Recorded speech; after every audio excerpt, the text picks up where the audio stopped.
Hello my dear students, मैं दीपक मंगल एक बार फिर आप सभी का स्वागत करता हूं मेरे अपने केमिस्ट्री यूट्यूब चैनल पर। बच्चों, आज हम पढ़ेंगे क्लास 10th का चैप्टर रिप्रोडक्शन का लेक्चर नंबर 2। लेक्चर नंबर 1 के अंदर मैंने आप लोगों को रिप्रोडक्शन का जनरल इंट्रोडक्शन दिया था। उसके अंदर मैंने आप लोगों को बताया था कि रिप्रोडक्शन होता क्या है और एक उसके अलावा रिप्रोडक्शन जो होता है वो किस तरह से इस दुनिया में लाइफ को कंटिन्यू करने के लिए रेस्पॉन्सिबल है।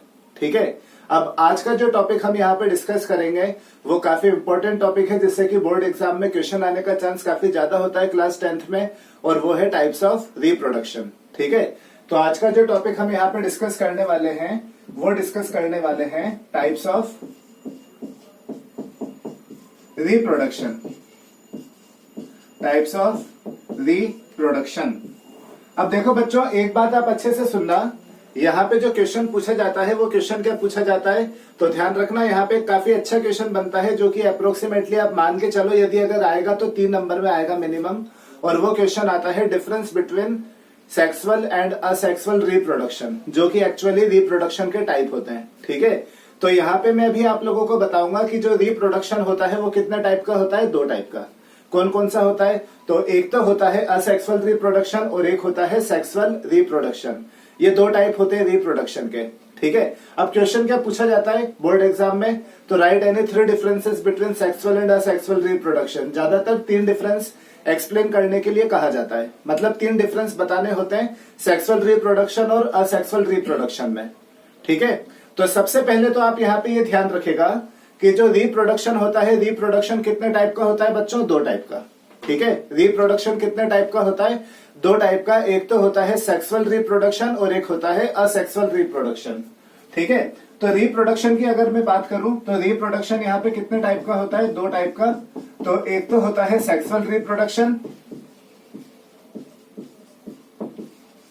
और दूसरा होता है असेक्सुअल रिप्रोडक्शन। ठीक है, एक तो होता है सेक्सुअल रिप्रोडक्शन और एक होता है असेक्सुअल रिप्रोडक्शन। ठीक है, तो सबसे पहले तो आपको ये वाली बात याद होनी चाहिए, रिप्रोडक्शन 2 टाइप के हैं, सेक्सुअल एंड असेक्सुअल। अब क्वेश्चन यहाँ पे ये आता है कि दोनों में क्या डिफरेंस है। ठीक है, तो यहाँ पे हम एक एक करके आज क्या करेंगे, दोनों के बीच में डिफरेंस पढ़ेंगे। करीब 4-5 डिफरेंस हम यहाँ पे देखेंगे और आपको कम से कम 4-5 डिफरेंस याद होने भी चाहिए ताकि आप आराम से कम 3 तो लिख सको। ठीक है, तो शुरुआत कर रहे हैं अपन यहाँ पे difference between sexual and asexual reproduction. तो टेबुलर फॉर्म में अपन इसे डिफरेंशिएट करेंगे, देखना अच्छे से यहाँ पे।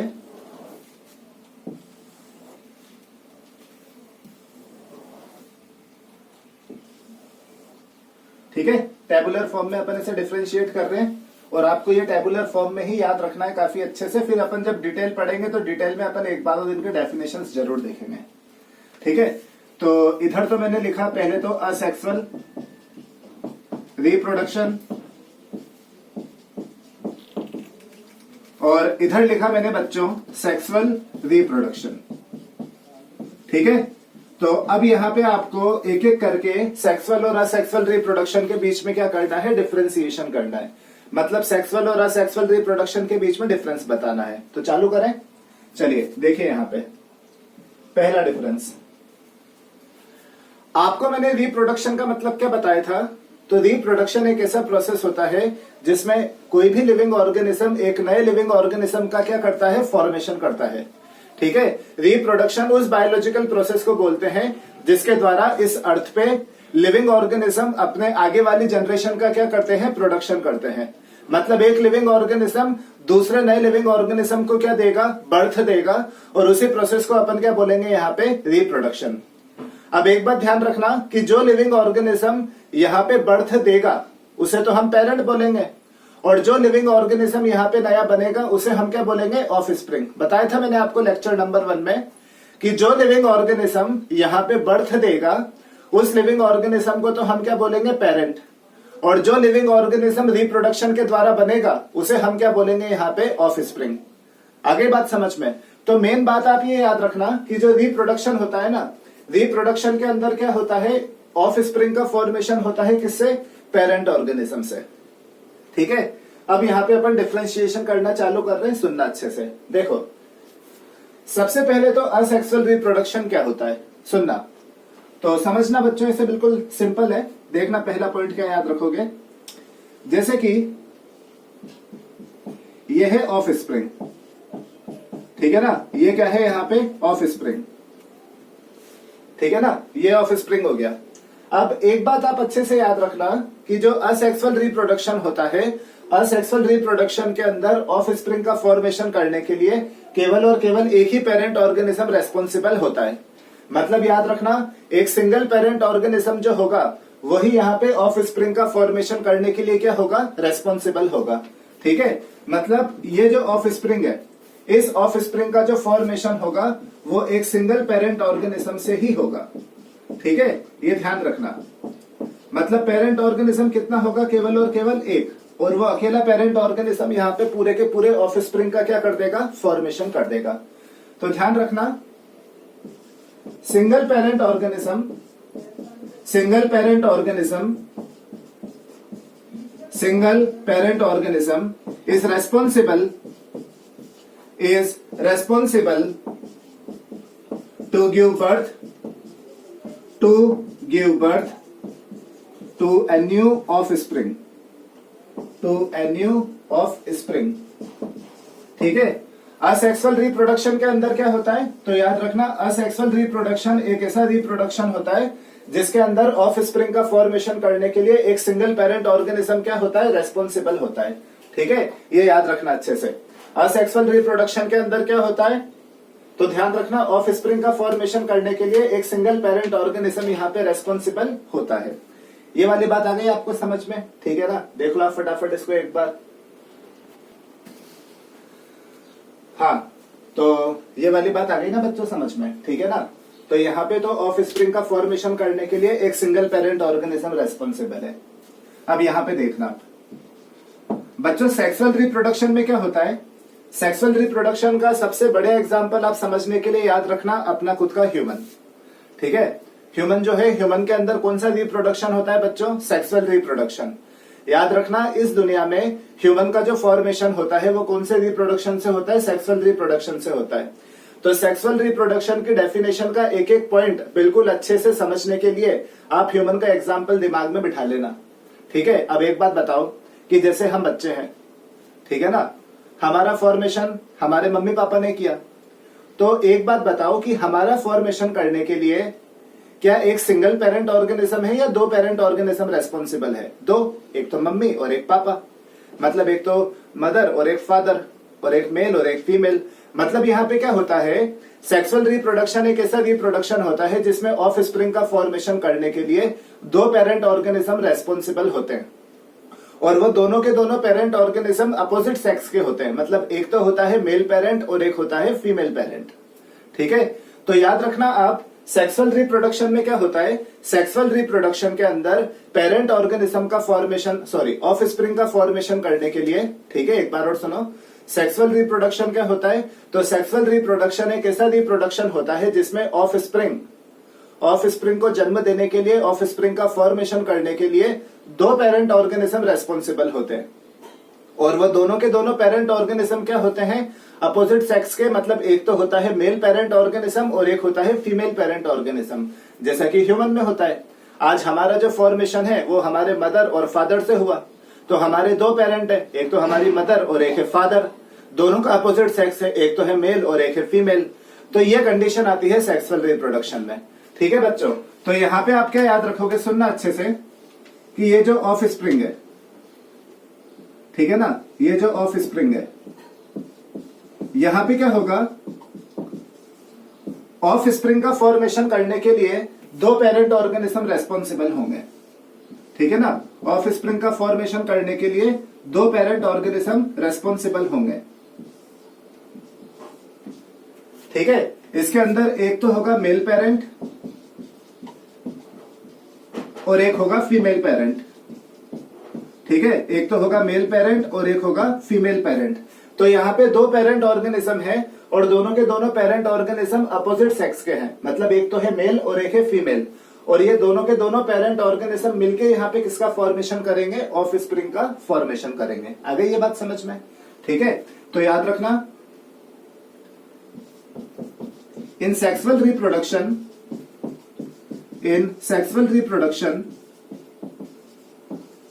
two parents of opposite sex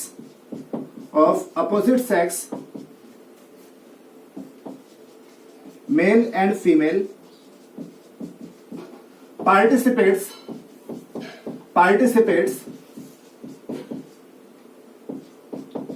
in formation of new offspring. ठीक है, तो बच्चों ये हो गया हमारा पहला difference sexual and asexual reproduction के बीच में। असेक्सुअल रिप्रोडक्शन के अंदर तो ऑफस्प्रिंग का फॉर्मेशन करने के लिए केवल और केवल एक ही पेरेंट ऑर्गेनिज्म रेस्पॉन्सिबल होता है।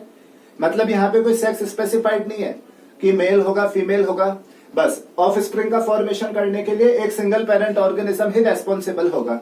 जबकि यहाँ पे क्या होगा, ऑफ स्प्रिंग का फॉर्मेशन करने के लिए दो पेरेंट ऑर्गेनिज्म रेस्पॉन्सिबल होंगे जो कि अपोजिट सेक्स के होंगे। एक तो होगा मेल पेरेंट और एक होगा फीमेल पेरेंट। ठीक है बच्चों, लो इसका स्क्रीनशॉट। हाँ, ले लिया बच्चों स्क्रीनशॉट। ठीक है, तो देखना अगला डिफरेंस।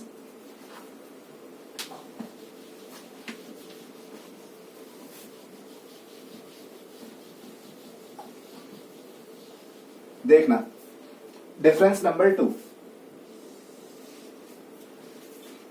ठीक है, सेकंड डिफरेंस समझना आप लोग। दूसरा डिफरेंस अपन क्या बता सकते हैं, यहां पे आप सुनना। देखो, एक बात आप अच्छे से याद रखना, असेक्सुअल रिप्रोडक्शन जो होता है यहां पे ऑफस्प्रिंग का फॉर्मेशन करने के लिए एक सिंगल पेरेंट ऑर्गेनिज्म ही रेस्पॉन्सिबल है। ठीक है, असेक्सुअल रिप्रोडक्शन में ऑफस्प्रिंग का फॉर्मेशन करने के लिए एक सिंगल पेरेंट ऑर्गेनिज्म ही रेस्पॉन्सिबल है। तो यहां पे देखा क्या जाता है कि असेक्सुअल रिप्रोडक्शन के द्वारा जो ऑफस्प्रिंग तैयार होते हैं, ठीक है, यहां पे देखने को क्या मिलता है कि जो असेक्सुअल रिप्रोडक्शन के द्वारा जो ऑफस्प्रिंग तैयार होते हैं वो अपने पेरेंट ऑर्गेनिज्म की 100% लगभग लगा दिया मैंने, ठीक है ना, लगभग 100% क्या होते हैं, कॉपी होते हैं। मतलब बिल्कुल सेम। ठीक है, ये ध्यान रखना। यहां पे क्या होगा, असेक्सुअल रिप्रोडक्शन के अंदर ऑफस्प्रिंग का जो फॉर्मेशन होगा केवल और केवल एक ही पेरेंट ऑर्गेनिज्म से होगा। तो यहाँ पे उसकी वजह से देखने को क्या मिलता है कि ये जो ऑफस्प्रिंग यहाँ पे तैयार होता है ये अपने पेरेंट ऑर्गेनिज्म के बिल्कुल सिमिलर कॉपी होता है। जबकि अगर मैं आपसे ह्यूमन की बात करूं तो आपने ह्यूमन में कभी भी ऐसा नहीं देखा होगा। क्या आपने कभी ऐसा देखा है कि कोई बेटा बिल्कुल अपने पापा के जैसा दिखता हो या बिल्कुल अपने मम्मी के जैसा दिखता हो? 100% कभी भी नहीं होगा। ठीक है, पिक्चर्स में हो सकता है। अगर आपने कभी कोई पिक्चर देखी हो, जैसे गोविंदा की पिक्चर आती है, ठीक है ना, आप कभी देखना, भी पिक्चर का नाम नहीं याद आ रहा मुझे, काफी अच्छे से पिक्चर है वो, बाकी काफी अच्छी मूवी है। तो उसके अंदर क्या है, जो गोविंदा जो होता है उसका पूरा परिवार उसी के जैसा दिखता है। पापा भी वैसे, मम्मी भी वैसी, दादा भी वैसा, दादी जी भी वैसी, सब कुछ। बाकी वो अपने ह्यूमन में कभी होता नहीं है ना। मूवीज में कुछ भी पॉसिबल है, ये वाली बात आप अच्छे से याद रखना। बाकी रियल लाइफ में आप कहीं पे भी ऐसा एग्जाम्पल नहीं देख सकते जहां पे बेटा जो है वो बिल्कुल अपने पापा के जैसा दिखता हो या फिर बेटी बिल्कुल अपने मम्मी के जैसे दिखती हो। नॉट पॉसिबल, कभी भी नहीं होता ऐसा। क्यों?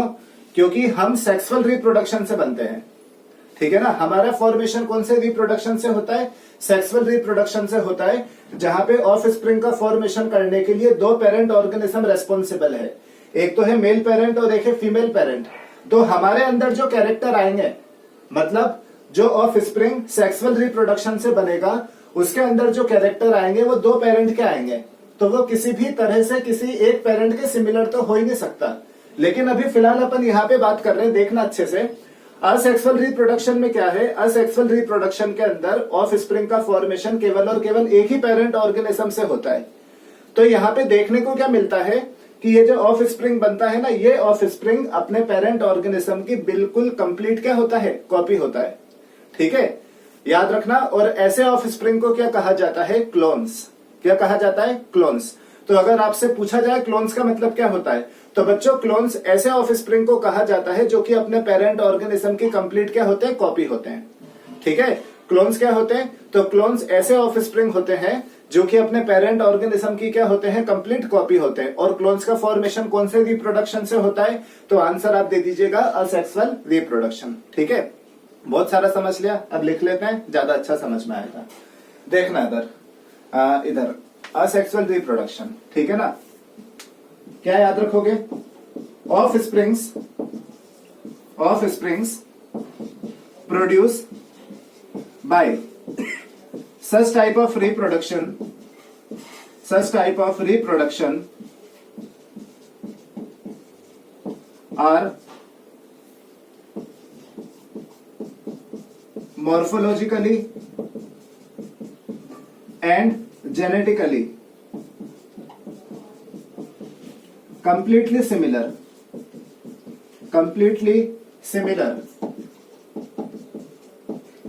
to their parents,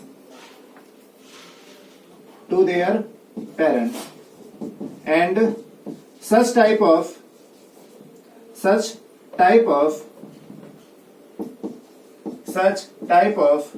offsprings are called as clones। ठीक है, ये वाली बात आप अच्छे से याद रखना। ठीक है, देखो क्या लिखा अपन ने बेटा, ये जो असेक्सुअल रिप्रोडक्शन होता है, असेक्सुअल रिप्रोडक्शन के द्वारा जो ऑफस्प्रिंग्स तैयार होते हैं, ठीक है, असेक्सुअल रिप्रोडक्शन के द्वारा जो ऑफस्प्रिंग तैयार होते हैं वो मॉर्फोलॉजिकली एंड जेनेटिकली सिमिलर होते हैं, कंप्लीटली। वो morphologically and genetically completely similar होते हैं अपने पेरेंट्स के। ठीक है, और ऐसे ऑफस्प्रिंग को क्या कहा जाता है, याद रखना, क्लोन्स। अब यार ये दो शब्द क्या आ गए, मॉर्फोलॉजिकली और जेनेटिकली, इनका मतलब भी समझ ले हम। तो देखो यहाँ पे इन दोनों शब्दों का मतलब समझना बच्चों। मॉर्फोलॉजिकली का मतलब तो होता है दिखने में, इन अपीरियंस, ठीक है ना, इन अपीरियंस। मतलब इनकी जो बॉडी होती है वो बिल्कुल अपने पेरेंट ऑर्गेनिज्म की क्या होती है, बिल्कुल कॉपी होती है। मतलब ये दिखने में इनकी जो पूरी की पूरी जो बनावट होगी वो बिल्कुल अपने पेरेंट ऑर्गेनिज्म के सिमिलर होगी। ठीक है, और जेनेटिकली का मतलब क्या होता है, तो इनकी सेल के जो कैरेक्टर्स होंगे, मतलब सेल के अंदर क्या होता है, हमारा जो डीएनए होता है, तो इनका जो डीएनए होगा वो बिल्कुल इनके मम्मी पापा के क्या होगा, मतलब इसके पेरेंट के क्या होगा, सिमिलर होगा। यहाँ पे मम्मी पापा तो होते ही नहीं, यहाँ पे तो एक ही पेरेंट होता है। तो यहाँ पे ऑफ स्प्रिंग का जो डीएनए होगा वो बिल्कुल अपने पेरेंट के क्या होगा, सिमिलर। तो ये हो गया जेनेटिकली का मतलब। ठीक है, मॉर्फोलॉजिकली का मतलब तो क्या होगा, बिल्कुल दिखने में सेम होंगे, और जेनेटिकली का मतलब क्या होगा, सेम डीएनए, मतलब इनका जो डीएनए होगा वो भी क्या होगा, बिल्कुल सेम होगा। ठीक है, तो ये वाली बात आप अच्छे से याद रखना। ये वाली बात आ गई आपको समझ में। ठीक है, तो असेक्सुअल रिप्रोडक्शन के द्वारा जो ऑफ स्प्रिंग तैयार होते हैं वो अपने पेरेंट ऑर्गेनिज्म के कंप्लीटली सिमिलर होते हैं, morphologically as well as genetically. Morphologically का मतलब दिखने में, और जेनेटिकली का मतलब उनका जो डीएनए होता है वो भी बिल्कुल सेम होता है। ठीक है, याद रखना। ऐसा हो क्यों रहा है, क्योंकि ऑफ स्प्रिंग का फॉर्मेशन एक ही पेरेंट ऑर्गेनिज्म से हो रहा है, तो सारे के सारे कैरेक्टर यहाँ पे कॉपी हो जाएंगे। तो याद रखना, ये जो ऑफ स्प्रिंग होगा वो अपने पेरेंट ऑर्गेनिज्म की क्या होगा, बिल्कुल कॉपी होगा, morphologically as well as genetically. और ऐसे ऑफ स्प्रिंग को मैं क्या बोलूंगा यहाँ पे, क्लोन्स। तो अगर आपसे पूछा जाए कि क्लोन्स का फॉर्मेशन कौन से रिप्रोडक्शन से हो सकता है, तो आंसर क्या दोगे, असेक्सुअल। अब आ जाओ यहाँ पे। अब यहाँ पे तो आपको बिल्कुल आसानी से समझ में आ जाएगा। मैंने अभी आपको क्या बोला था, सेक्सुअल रिप्रोडक्शन का आप कोई भी पॉइंट समझना चाहते हो तो सीधा ह्यूमन को अपने दिमाग में रखो, क्योंकि ह्यूमन का जो फॉर्मेशन होता है वो कौन से रिप्रोडक्शन से होता है बच्चों, सेक्सुअल रिप्रोडक्शन से होता है। ठीक है, ह्यूमन का जो फॉर्मेशन होता है वो कौन से रिप्रोडक्शन से होता है, सेक्सुअल से। अब देखो, क्या आपने कभी, अभी मैंने आपसे पूछा था क्वेश्चन कि क्या आपने कभी ऐसा कोई बच्चा देखा जो दिखने में बिल्कुल अपने मम्मी के जैसा हो या बिल्कुल अपने पापा के जैसा हो? नहीं देखा, नॉट पॉसिबल, कभी होता ही नहीं है ऐसा। क्यों? क्योंकि हमारा जो फॉर्मेशन हुआ है वो दो पेरेंट ऑर्गेनिज्म से हुआ है। दो अलग अलग पेरेंट ऑर्गेनिज्म के कैरेक्टर हमारी बॉडी में आ रहे हैं, तो हम किसी भी एक के सिमिलर कैसे हो सकते हैं, बिल्कुल, है ना, कभी नहीं हो सकता। तो ये वाली बात अच्छे से याद रखना। Of springs produce by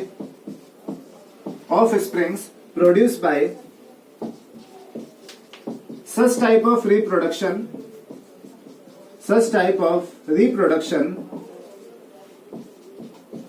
are not exactly similar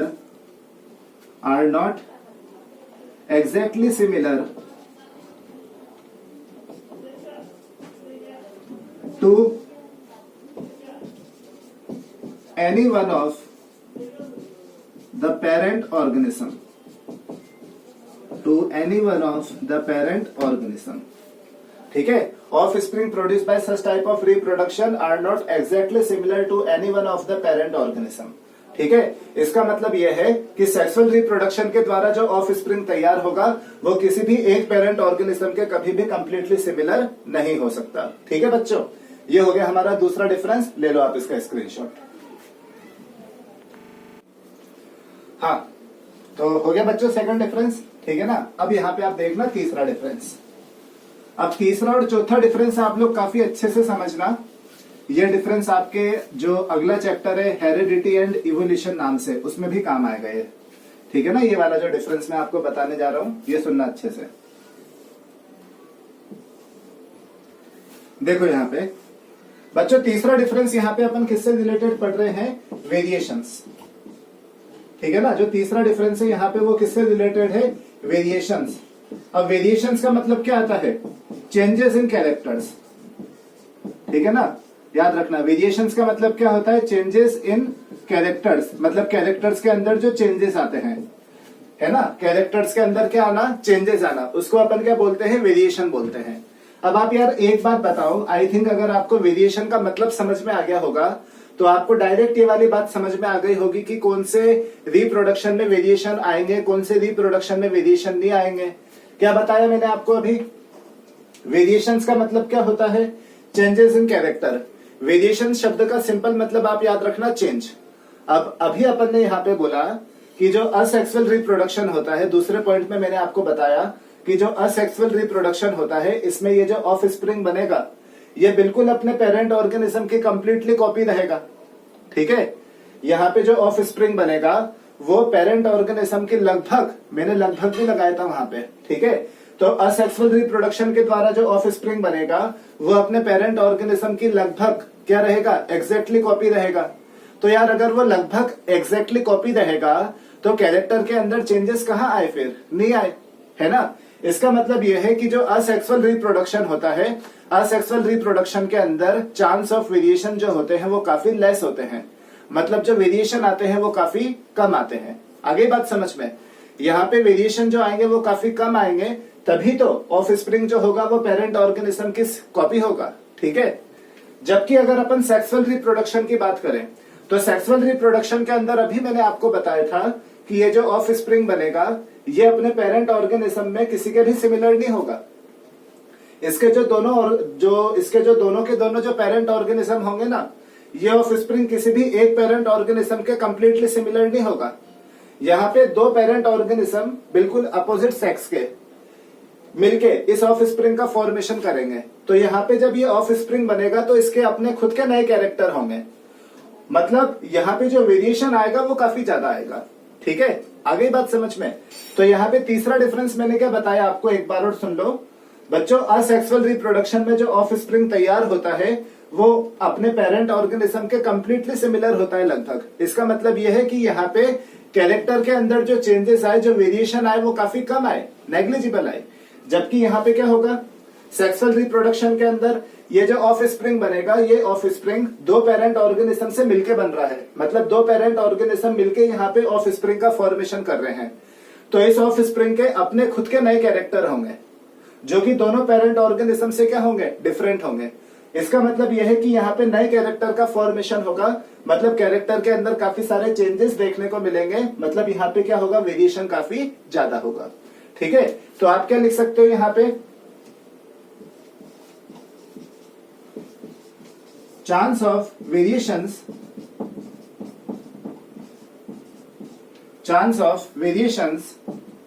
in asexual reproduction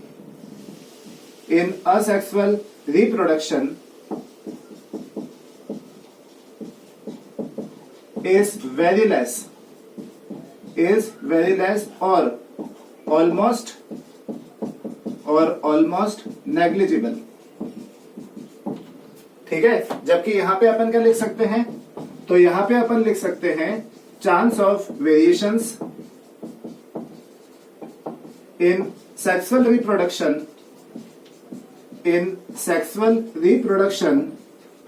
is very high. ठीक है, ये वाला पॉइंट हो गया क्लियर आप लोगों का? ठीक है ना। तो यहाँ पे ये मैंने आप लोगों को पढ़ा दिया बच्चों तीसरा डिफरेंस वेरिएशन के बारे में।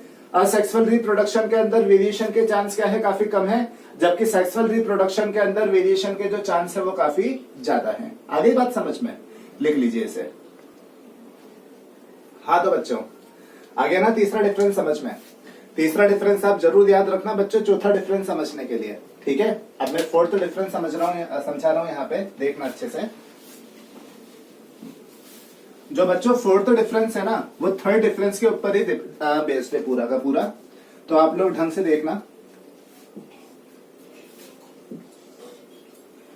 Fourth difference evolution chance, chance of evolution, chance of evolution. अब देखो बच्चों चांस ऑफ इवोल्यूशन, सबसे पहले तो इवोल्यूशन का मतलब क्या होता है, तो आप एक बात ध्यान रखिएगा, इवोल्यूशन का मतलब क्या होता है। अगर हम इवोल्यूशन को सिंपली डिफाइन करें तो किसी भी लेस डेवलप लिविंग ऑर्गेनिज्म से मोर डेवलप लिविंग ऑर्गेनिज्म का फॉर्मेशन होना। मतलब कोई भी एक ऐसा लिविंग ऑर्गेनिज्म जो कि काफी लेस डेवलप है, जिसके अंदर जो कैरेक्टर है वो काफी सिंपल कैरेक्टर है, उससे एक ऐसा लिविंग ऑर्गेनिज्म बनना जो कि काफी अच्छा डेवलप है और जिसके अंदर जो कैरेक्टर मौजूद है वो काफी एडवांस कैरेक्टर है। तो इस पूरे प्रोसेस को अपन क्या बोलेंगे, इवोल्यूशन। और एक बात ध्यान रखना, देखो इस दुनिया में जो लिविंग ऑर्गेनिज्म आज बने हैं वो पुराने लिविंग ऑर्गेनिज्म के अंदर इवोल्यूशन के वजह से ही बने। मतलब आप यूं मान सकते हो, देखिए आप यूं मान सकते हो जैसे कि आज से लगभग 2.5-3 अरब साल पहले जब ये दुनिया बनी थी, इस दुनिया पे लाइफ आई थी, तो उस वक्त जो लाइफ इस दुनिया में आई थी वो लाइफ काफी ज्यादा सिंपल थी। लेकिन वो जो लाइफ थी उस लाइफ के अंदर लगातार चेंजेस आते गए, लगातार उनके अंदर वेरिएशन आते गए, और लगातार वेरिएशन आने की वजह से आज की लाइफ बनी जो कि उस लाइफ के कंपेयर में काफी ज्यादा एडवांस है। तो आप सबसे पहले तो इवोल्यूशन का मतलब क्या याद रखोगे, सिंपल लिविंग ऑर्गेनिज्म से एडवांस लिविंग ऑर्गेनिज्म का फॉर्मेशन होना, इसी को अपन क्या बोलते हैं, इवोल्यूशन। और आप एक बात अच्छे से याद रखना, इवोल्यूशन केवल और केवल तभी आ सकता है जब चेंज आएंगे, मतलब जब वेरिएशन देखने को मिलेंगे। अगर मान लो किसी पुराने लिविंग ऑर्गेनिज्म के कैरेक्टर में कोई वेरिएशन आएगा ही नहीं तो नया लिविंग ऑर्गेनिज्म बनेगा कैसे, खुद अक्कल लगाने की बात है ये। ठीक है, तो आप एक बात ध्यान रखना कि केवल और केवल वेरिएशन ही अकेला एक ऐसा तरीका है जिससे कि सिंपल लिविंग ऑर्गेनिज्म से एडवांस लिविंग ऑर्गेनिज्म बन सकता है। मतलब किसी पुरानी चीज से अगर आपको नई चीज बनानी है तो आपको चेंज तो करना ही पड़ेगा ना। मतलब इवोल्यूशन के लिए सबसे ज्यादा जरूरी चीज क्या है, वेरिएशन। अब आप एक बात बताओ कि अब इवोल्यूशन का चांस कहाँ पे ज्यादा होगा, यहाँ पे तो अभी मैंने आपको बताया, यहाँ पे तो वेरिएशन काफी कम आ रहे हैं। जो असेक्सुअल रिप्रोडक्शन होता है, असेक्सुअल रिप्रोडक्शन के अंदर वेरिएशन नेग्लिजिबल है, ना के बराबर है, तो इवोल्यूशन का जो चांस है वो भी यहाँ पे काफी कम है, ना के बराबर है। ठीक है, जबकि सेक्सुअल रिप्रोडक्शन के अंदर वेरिएशन काफी ज्यादा आते हैं, तो इवोल्यूशन का जो चांस होता है वो भी काफी ज्यादा होता है। ठीक है, तो अपन यहाँ पे क्या लिख सकते हैं, due to very less variations, due to very less variations, chances of evolution are very less, जबकि यहां पे क्या होगा, due to large variations,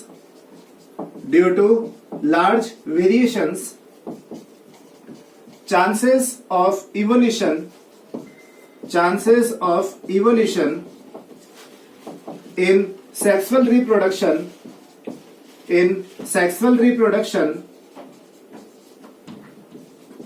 are also very large। ठीक है, ये वाली बात आप अच्छे से याद रखना। ठीक है ना, आर ऑल्सो वेरी लार्ज की जगह हाई लिख देते हैं। ठीक है, इसका मतलब ये याद रखना कि यहाँ पे तो इवोल्यूशन का चांस काफी कम है और यहाँ पे इवोल्यूशन का जो चांस है वो काफी ज्यादा है। ठीक है बच्चों, आ गया ना ये वाला डिफरेंस समझ में। तो ये हो गया आपका डिफरेंस नंबर 4। ठीक है, आप इसका स्क्रीनशॉट लो और लास्ट डिफरेंस समझते हैं फिर अपन। हाँ, तो बच्चों अब लास्ट डिफरेंस अपन यहाँ पे देख रहे हैं, ठीक है ना। ये 4 डिफरेंस आ गए होंगे आप लोगों को समझ में। अगर नहीं आए हो तो आप कमेंट बॉक्स में जरूर डाल देना, ताकि मैं नेक्स्ट लेक्चर में वापस एक बार आप लोगों से डिस्कस कर लूंगा इसके बारे में, ठीक है। अब यहाँ पे अपन फाइनली ले रहे हैं लास्ट डिफरेंस, 5वां और सबसे जरूरी डिफरेंस, जो कि मैं आज एक्सप्लेन नहीं करूंगा, इसे मैं आपको नेक्स्ट लेक्चर पे एक्सप्लेन करूंगा, क्योंकि इसका पूरा यूज हमारे नेक्स्ट लेक्चर से चालू होगा, ठीक है। और ये जो डिफरेंस है ना, ये सबसे ज्यादा जरूरी डिफरेंस है जो आपको अच्छे से याद रखना है। सुनो बच्चों, 5वां डिफरेंस आपको क्या याद रखना है, जो असेक्सुअल रिप्रोडक्शन होता है उसमें न्यू ऑफस्प्रिंग का फॉर्मेशन करने के लिए पेरेंट ऑर्गेनिज्म की कौन सी सेल रेस्पॉन्सिबल होती है, और इसी तरह से जो सेक्सुअल रिप्रोडक्शन होता है इसमें न्यू लिविंग ऑर्गेनिज्म का फॉर्मेशन करने के लिए पेरेंट ऑर्गेनिज्म की कौन सी सेल रेस्पॉन्सिबल होती है। मतलब आपको यहाँ पे ध्यान रखना है कि जो ऑफ स्प्रिंग यहाँ पे बनेगा, उस ऑफ स्प्रिंग का फॉर्मेशन करने के लिए पेरेंट ऑर्गेनिज्म की कौन सी सेल रेस्पॉन्सिबल होगी, ठीक है। तो यहाँ पे आप क्या अच्छे से याद रखोगे, सुनना, यहाँ पे जो ऑफ स्प्रिंग होता है, ठीक है, यहाँ पे उस ऑफ स्प्रिंग का फॉर्मेशन करने के लिए पेरेंट ऑर्गेनिज्म की कौन सी सेल रेस्पॉन्सिबल होती है, तो आप अच्छे से याद रखना, वेजिटेटिव सेल। कौन सी सेल रेस्पॉन्सिबल होती है, वेजिटेटिव सेल। मतलब जो पेरेंट ऑर्गेनिज्म की जो वेजिटेटिव सेल होगी, उस वेजिटेटिव सेल से यहाँ पे न्यू ऑफ स्प्रिंग का फॉर्मेशन होगा। जबकि सेक्सुअल रिप्रोडक्शन में क्या होता है, तो सेक्सुअल रिप्रोडक्शन के अंदर जो ऑफ स्प्रिंग होता है, उस ऑफ स्प्रिंग का फॉर्मेशन करने के लिए जो पेरेंट ऑर्गेनिजम्स होंगे, उनकी कौन सी सेल रेस्पॉन्सिबल होगी, जर्मिनल सेल्स, ठीक है। उनकी कौन सी सेल्स रेस्पॉन्सिबल होगी, जर्मिनल सेल्स, जिनका एक और क्या नाम होगा, गैमेट्स, ठीक है। तो आप आज तो ये याद रखो कि यहाँ पे असेक्सुअल रिप्रोडक्शन में क्या होता है, तो असेक्सुअल रिप्रोडक्शन के अंदर जो ऑफ स्प्रिंग होता है, उस ऑफ स्प्रिंग का फॉर्मेशन करने के लिए पेरेंट ऑर्गेनिज्म की कौन सी सेल रेस्पॉन्सिबल होती है, वेजिटेटिव सेल।